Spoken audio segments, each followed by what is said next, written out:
in the world, in a space sometimes when I feel like I cannot be, I am not heard, I am not seen, I am pushed back to the point that I can't breathe. My voice is diminished to the point that I can't breathe. In public spaces, when I have to modify, alter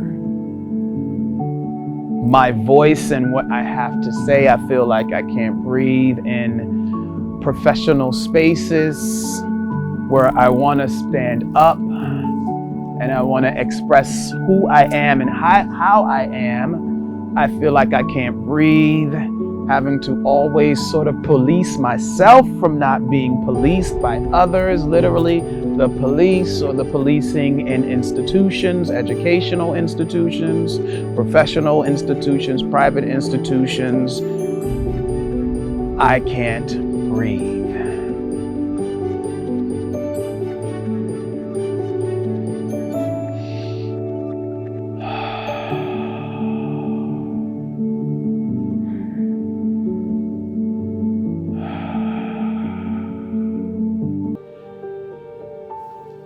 I have done so much as a Black man in America to show America that I am not a threat.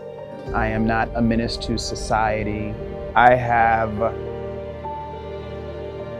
a high school education. I have a college education. I have a bachelor's of fine arts. I have a higher education. I have a master's of arts. I'm a certified yoga instructor where I've been providing and helping people heal through yoga for the past 8 years.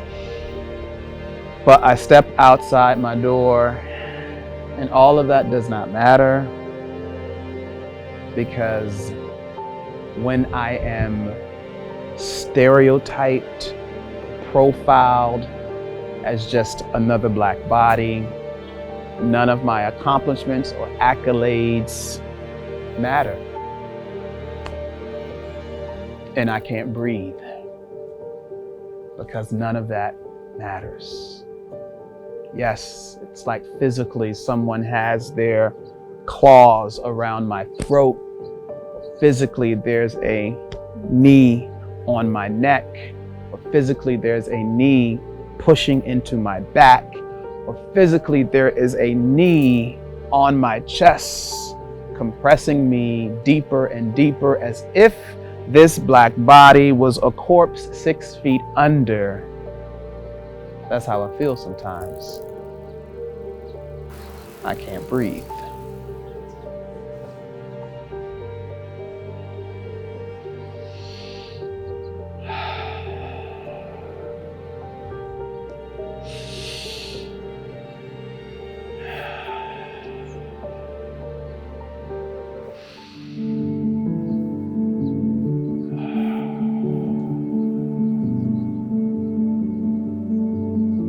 Throughout this, I've noticed, sort of did a retrospect and a look back of when I first knew that I was Black or knew that I was different because of the color of my skin. You know, I grew up in an all-Black neighborhood back in Richmond, Virginia, and it was just what it was. That was the neighborhood I knew, that was the neighborhood we grew up in, and I never had to really question why I was Black or question race or identity, I guess, until I remember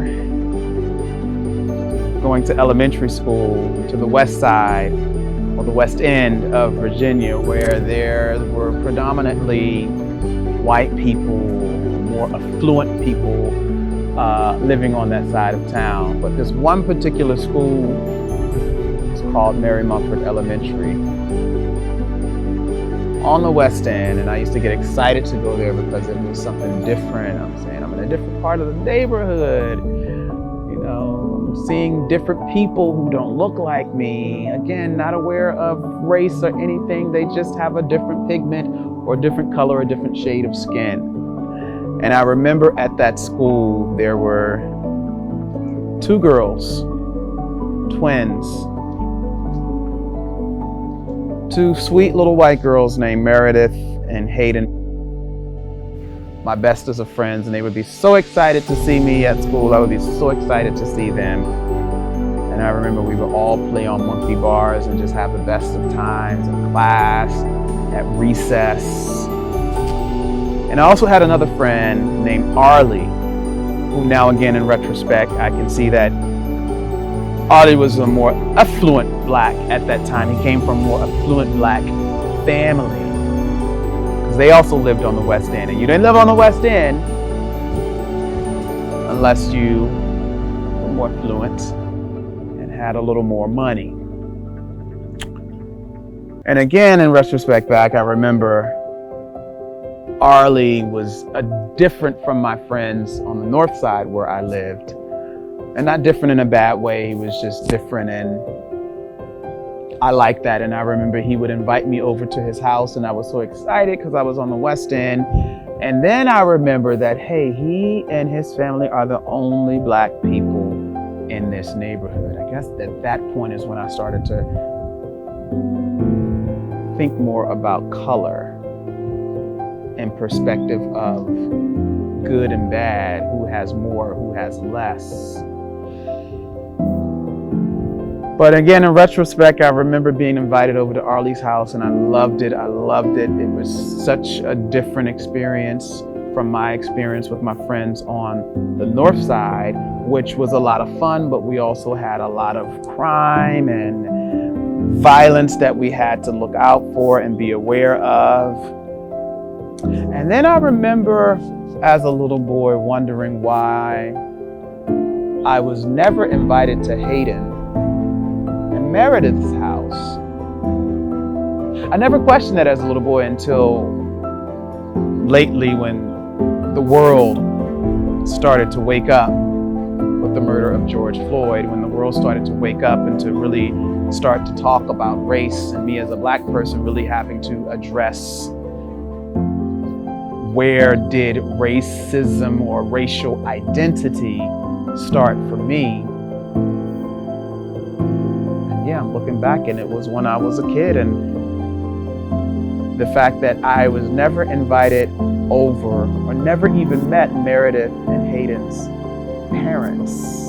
And that was just an interesting perspective. But I still love those girls, and they were sweet to me. But then I'm like, was it because of the color of my skin that I was never invited over?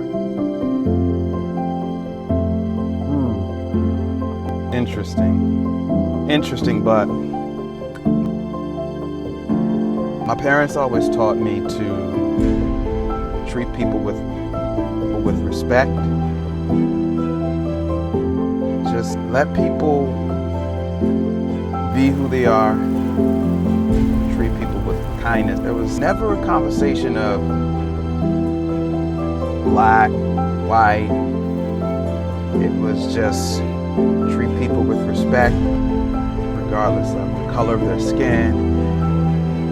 And that's something that, my parents and my mom, she's still with us, still says today, regardless of who you love, baby, make sure they treat you with respect. You treat them with respect, kindness. You take care of yourself. Never anything about color again, or race. Kindness.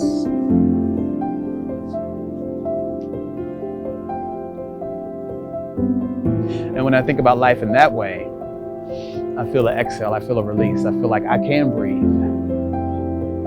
I can breathe when I sort of look at life in that sort of utopic realm or perspective. Possibilities.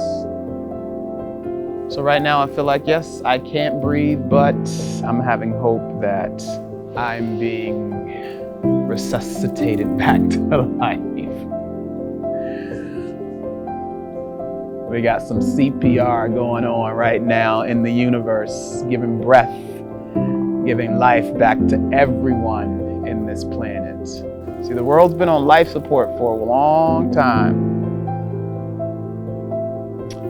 But it's about time to pull the plug so we can breathe on our own. But we got to do it together. We gotta unpack some stuff, push past the things that make us uncomfortable, push past the things that scare us,